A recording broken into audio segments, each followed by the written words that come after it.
Now on to another news. Eli Lilly's anti-obesity drug called Mounjaro has now become India's highest selling medicine by value in the month of October, with the sales going up to rupees 100 crore in fact. Now demand for the weight loss drugs is rising fast in India, which is clearly evident in the numbers we are getting. Now Mounjaro was launched back in March, and by the end of the October it had earned about 333 crore rupees. Now Mounjaro is a new type of drug for weight loss and also for type 2 diabetes.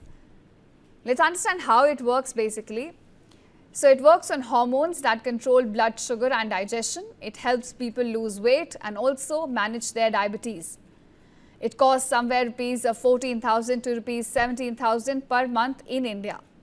Now the sales pattern follows Mumbai and Delhi. Delhi is basically their pockets of affluence where both high purchasing power and the proliferation of weight loss clinics are fueling this demand. In fact, a similar trend would be visible in other metros as well. But clearly, somewhat shocking news that a weight loss drug has now become India's highest selling medicine by value in the month of October.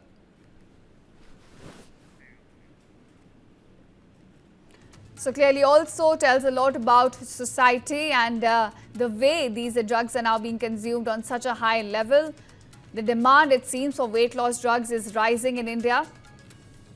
In fact, to tell you about this drug and what is essentially driving the demand, well, it is a new type of drug for weight loss and type 2 diabetes. It essentially works on hormones that control your blood sugar as well as the digestion. It also helps people lose weight and manage their diabetes at the same time.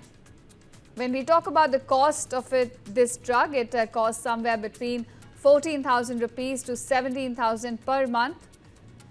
And if you look at the sale pattern that has come out, it follows Mumbai and Delhi pockets of affluence where both the high purchasing power and a proliferation of the weight loss clinics is what is the reason, in fact, behind the surge in its demand. A similar trend is also being witnessed in other metros.